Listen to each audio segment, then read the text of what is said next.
Hi అండి, బాగున్నారా అందరూ? ఇదైతే పొన్నంగంటి కూర అండి. ఇదైతే తెలియని వాళ్ళు ఎవ్వరు ఉండరు కదా. దీని యూజెస్ అయితే చాలా బాగుంటాయి కదా. దీంట్లో మనకైతే విటమిన్ ఏ పుష్కలంగా ఉంటుందండి. మనకు కంటి సమస్యలు ఏది ఉన్నా సరే ఇది వారానికైతే 2-3 టైమ్స్ తింటే మొత్తం క్లియర్ అయిపోయిద్ది. తెలిసిన వాళ్ళైతే చాలా ఈజీగా చేసేస్తారు. ఫస్ట్ టైం చేసే వాళ్ళకైతే నేనైతే ఈజీ ప్రాసెస్లో చూపిస్తున్నాను. నచ్చితే మీరు కూడా ఇలా ట్రై చేయండి, చాలా బాగుంటుంది కర్రీ. దీన్ని అయితే చాలా రకాలుగా వండుకోవచ్చు. బట్ నేనైతే ఇలా వండుతాను. టమాటా వేసైనా వండుకోవచ్చు, లేదంటే పెసరపప్పుతో అయినా వండుకోవచ్చు, శనగపప్పుతో అయినా వండుకోవచ్చు. ఎలా వండినా సరే టేస్ట్ అయితే చాలా బాగా వస్తుందండి. మన ఆకుకూర లాగానే సేమ్. ఫస్ట్ అయితే బాండి పెట్టుకొని ఆయిల్ వేసేసుకొని జీలకర్ర, పోపు దినుసులు, ఎల్లిగడ్డ దంచుకొని వేసుకోవాలి. అట్లనే కొంచెం ఎండుమిర్చి, పచ్చిమిర్చి, కొన్ని నేనైతే కొంచెం శనగపప్పు, పల్లీలు వేసి వేయించుకుంటున్నాను. టేస్ట్ చాలా బాగుండడం కోసం అయితే పిల్లలు ఇట్లా ఈజీగా తినేస్తారు కదా, ఇలా పల్లీలు ఉంటే, శనగపప్పు ఉంటే అయితే వాళ్ళ కోసం అయితే ఇలా చేస్తున్నాను నేను. అవి కొంచెం వేగాక అప్పుడు ఉల్లిగడ్డ, పచ్చిమిర్చి అయితే వేసుకుంటాను.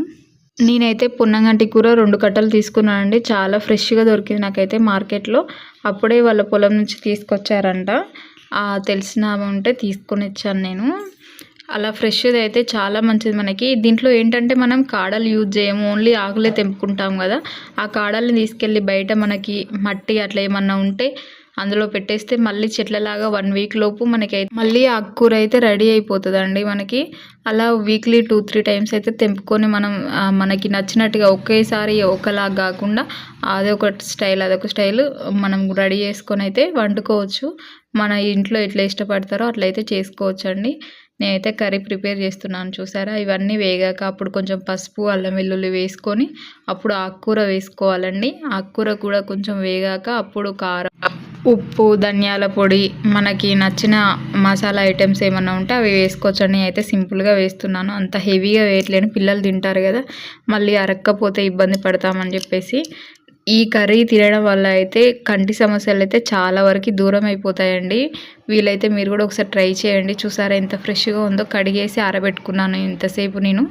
ఆరిపోయాక కూడా చూసారా ఎంత మంచిగా, అంటే ఎంత ఫ్రెష్గా అనిపిస్తుంది. ఇలాంటి ఫ్రెష్ కర్రీ అయితే చాలా మంచిది మనకి. ఒక 2-3 డేస్ ఎండిపోయినాయి మార్కెట్లో అలా దొరుకుతాయి కదా, అవి తింటే అంత టేస్ట్ ఏమి ఉండదు. ఇలా అయితే తెచ్చుకొని ట్రై చేయండి మీరు కూడా ఒకసారి. నా వీడియో వస్తే లైక్ చేయండి, షేర్ చేయండి, కామెంట్ చేయండి, సబ్స్క్రైబ్ చేసుకోండి.